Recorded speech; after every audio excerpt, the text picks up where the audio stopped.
बोलिए कृष्ण कन्हैया लाल की जय।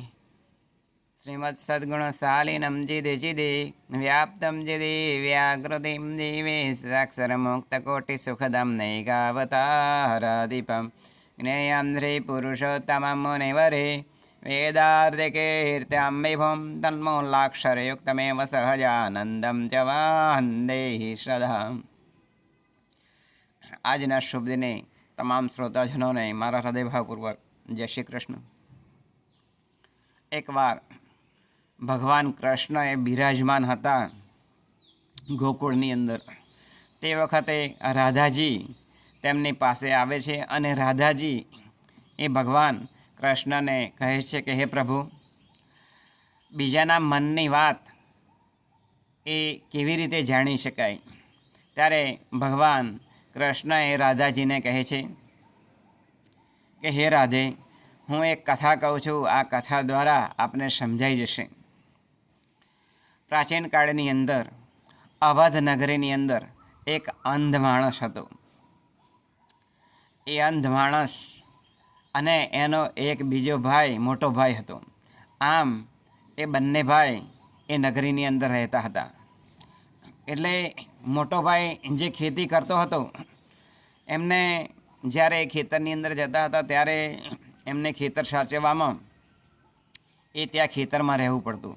જ્યારે એમનો જે નાનો ભાઈ હતો એ અંધ હતો, એટલે મોટા ભાઈને થતું કે આપણો આ જે નાનો ભાઈ છે એમને જો ખેતરની અંદર રાખવામાં આવે તો એ સારી રીતે એ રખેવાળી કરે।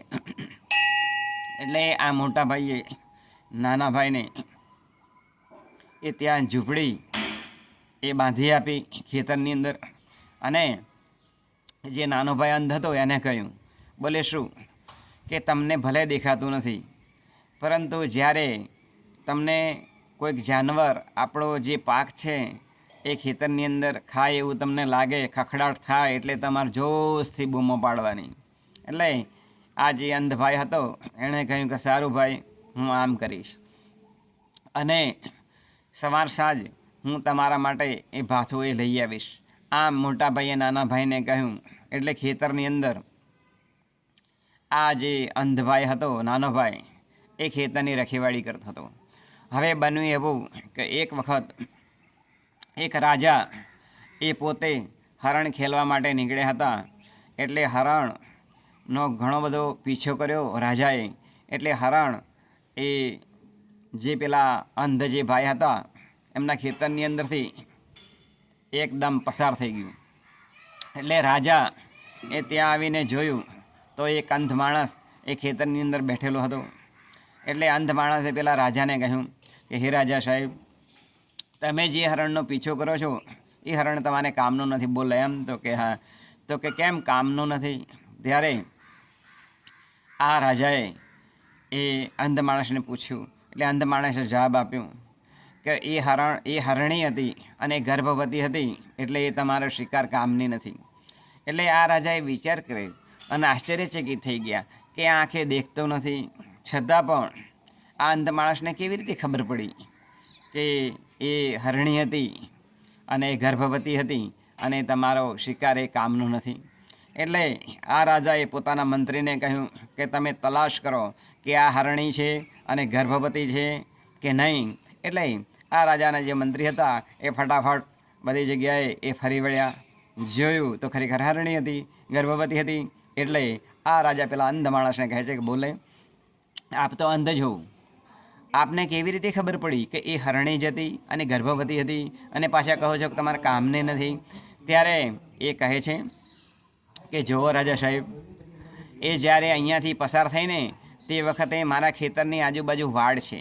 જો ખરેખર એ જો હરણી ગર્ભવતી ના હોત ને તો એ આખી ઠેકી એટલે કે કૂદી વાડ અને પછી હરણી ગઈ હોત, પરંતુ જે વાડ હતી એ વાડ તોડી નાખી આખી અને પછી પસાર થઈ, એટલે મને ખબર પડી કે હરણી એ ગર્ભવતી હશે।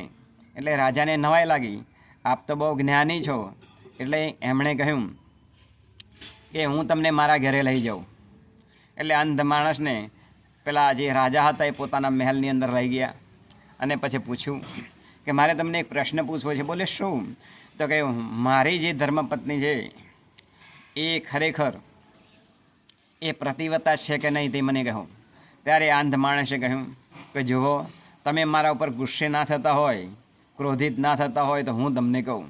ત્યારે રાજાએ કહ્યું કે હું તમારા પર ક્રોધિત થાઉં નહીં. ત્યાર પછી પેલા અંધ માણસે કહ્યું કે તમારી જે રાણી છે તે મારી પાસે એક રૂમની અંદર એક દિવસ માટે રાખો. બોલે એમ. એટલે રાજાને તે થોડી ક્ષણ માટે એકદમ આમ ગુસ્સો આવી ગયો, પણ પછી શાંત કર્યું, કારણ કે અંધ માણસ છે અને કે એમ મારે કરવું પડે.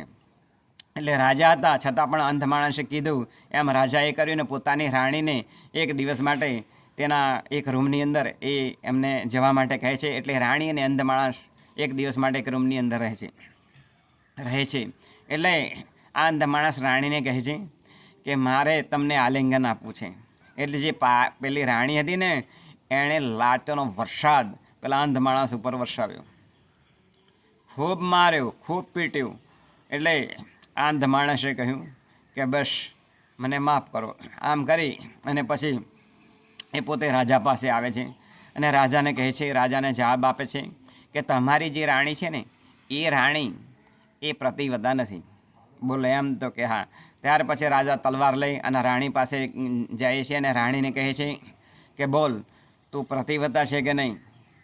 તું સાચું બોલજે, નહીં તો હું તને આ તલવારથી મારી નાખીશ. બોલે એમ તો કે હા.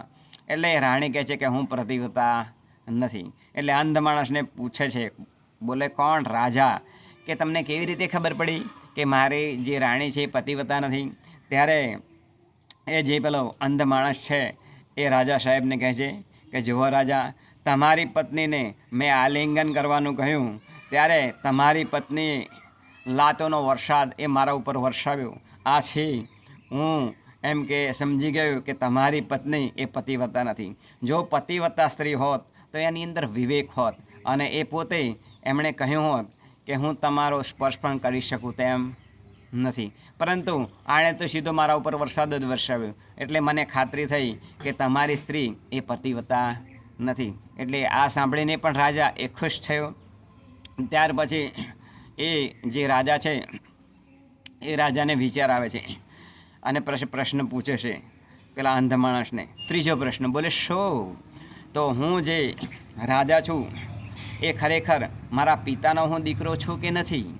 ત્યારે પછી ફરીથી અંધ માણસ કહે છે, હે રાજા સાહેબ, તમે મને જો સજા ના કરતા હોય ને તો હું તમને એનો સાચો જવાબ આપું, પણ જો તમે મને સજા કરશો નહીં તો જ હું તમને સાચો જવાબ આપીશ. એટલે રાજાએ ખાતરી આપી કે જાઓ, તમે જે કહેશો એ સત્ય કહો છો, માટે હું તમને કોઈ પણ જાતની સજા કરું નહીં. એટલે અંધ માણસે કહ્યું કે તમે એમ કે તમે તમારા જે બાપ છે તેના તમે દીકરા ખરા, પરંતુ તમારી માતા જ્યારે ગર્ભવતી હતી ને ત્યારે તે સમયે તમારી માતા ઉપર એક કંજૂસ વાણિયાનો એ પડછાયો પડ્યો હતો. બોલે એમ તો કે હા. એટલે તમે કંજૂસ છો. એટલે રાજાને ક્ષણ માટે એ ગુસ્સો તો આવી ગયો, પરંતુ એ પોતે પોતાની મા પાસે તલવાર લઈને ગયો અને પોતાની માતાને પૂછ્યું કે હે માતાજી, તમે સચ બતાવો કે હું ખરેખર તમારો પુત્ર છું કે નહીં? ત્યારે તેમની માતાએ કહ્યું કે બેટા, હું જ્યારે માથું ઓઢતી હતી ત્યારે આયનાની અંદર એટલે અરીસાની અંદર જ્યારે હું માથું ઓઢતી હતી ત્યારે એક કંજૂસ વાણિયો એ મારી પાછળ આવીને ઊભો હતો અને એના મુખના દર્શન એ મને અરીસાને અંદર થયેલા. એટલે એમનો પડછાયો એ મારા ઉપર પડ્યો હતો. એટલે તું કંજૂસ છે, આમ પોતાના દીકરાને કહ્યું. એટલે રાજાને થોડીક ક્ષણ માટે ગુસ્સો તો આવ્યો, પણ પછી આનંદ થયો તેને કે ખરેખર જે અંધ માણસે મને વાત કરી છે તે ખૂબ જ સાચી વાત છે. પછી આ રાજા પેલા અંધ માણસ પાસે જાય છે અને કહે છે કે તમને આ બધું જ્ઞાન કેવી રીતે થયું? ત્યારે એ રાજા અંધ માણસને કહે છે કે તમારી વાત સાચી છે કે મારી માતા ગર્ભવતી હતી અને હું મારી માતાના ગર્ભની અંદર હતો ત્યારે એ કંજૂસ વાણિયાનો પડછાયો એ મારા ઉપર પડ્યો. આવી ખાતરી એ તમને કેવી રીતે થઈ?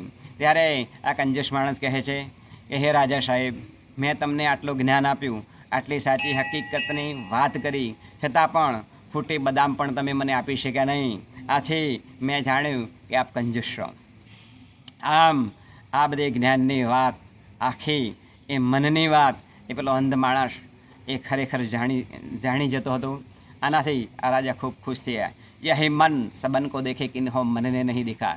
બધા જ પોતાના જે મન છે એ મન એ બધાને જુએ છે. કિન્હો મનને નહીં દેખાય. યહી મન સબન કો દેખે. આપણું જે મન છે ને એ બધાને દેખે છે, જુએ છે, પરંતુ એ મનને કોઈ ઓળખી શકતું નથી. એટલે રાજા સાહેબ આ જે અંધ માણસ હતો એને પૂછે છે કે આ બધું જ્ઞાન, આટલી બધી જ્ઞાનવર્ધક કથાઓ આપ કેવી રીતે જાણો છો? આપને કેવી રીતે ખબર પડે બીજાના મનની વાતો? આ કથા ભગવાન કૃષ્ણ એ રાધાજીને કહે છે અને રાધાજી એ ધ્યાનથી સાંભળે છે. ત્યારે આ રાજાને અંધ માણસ કહે છે કે આપણે એ કેવી રીતે જાણવું જોઈએ કે બીજાના મનની અંદર શું વિચારો ચાલી રહ્યા છે? ત્યારે સૌ પ્રથમ આ અંધ માણસ રાજાને કહે છે કે બીજાની મનની વાતો જાણવા માટે આપણા મનને એકાગ્ર કરવું પડે છે. ત્યાર પછી બીજાને જે વ્યક્તિ છે એના મનની અંદર શું વિચારો ચાલે છે તેના માટે તેના આંખની અંદર આપણી આંખો પરોવી અને જોવું જોઈએ. ઘણીવાર એ આંખો બોલતી હોય છે કે એની અંદર શું વિચાર આવતો હોય છે. ત્યાર પછી એ સામે વ્યક્તિનો જે હાવભાવ જાણવા માટે તેના હાથની ક્રિયા જે ચાલુ હોય એના પરથી પણ એ જ્ઞાનની ખબર પડે છે કે બીજું જે વ્યક્તિ છે એ જ્યારે વાત કરતો હોય તેના હાલચાલ જોવા, તેનો હાવભાવ જોવું, તેનો વ્યવહાર જોવો, આથી પણ એ ખબર પડતી હોય છે અગાઉથી કે એ વ્યક્તિની અંદર, એના મનની અંદર શું વિચારો ચાલી રહ્યા છે. આમ રાજાને આ જે અંધ માણસ હતો એ કહે છે કે બીજાના જે વ્યક્તિની અંદર શું ચાલી રહ્યું છે તે જાણવા માટે તેની ક્રિયાને જાણવું પડે. આમ જે અંધ માણસ એ જે પેલા રાજા છે એમને કહે છે કે બીજાના મનની વાતો જાણવા માટે એ એના આંખની અંદર આંખ પરોવી, એ પહેલી બાબત. બીજી બાબત કે એની ક્રિયા જે છે એ ક્રિયા જાણવી, એનો હાવભાવ જાણવો, એટલે એના મનની વાત જાણી શકાય છે. પરંતુ આ બંને વાતો અગાઉ પોતાના મનને એકાગ્ર કરવું. યહી મન સબન કો દેખે કિન્હો મનને નહીં દેખા. સર્વ વ્યક્તિ એ પોતાના મનને એ જોઈ શકતું નથી દુનિયાની અંદર, પણ એનું જે મન છે એ આખી દુનિયા જોઈ શકે છે. અને દુનિયાની અંદર આવા જે જ્ઞાની માણસો હોય એ બીજા વ્યક્તિઓના મનની વાત એ અગાઉ પૂર્વે એ જાણી શકતા હોય છે. આમ જ્ઞાનવર્ધક કથાઓ ભગવાન કૃષ્ણ એ રાધાજીને કહે છે. તો આવી જ્ઞાનવર્ધક કથાઓ આપણે જાણીએ, વિચારીએ અને આને પ્રવર્તાવીએ તો બીજા વ્યક્તિઓની અંદર પણ ભગવાનની જે ચરિત્રો છે તેનો સંચાર થાય, સંસ્કારો આવે અને એ સુખી થાય. એ જ આજના શુભ દિવસે પ્રાર્થના બોલી. કૃષ્ણ કનૈયા લાલ કી જય.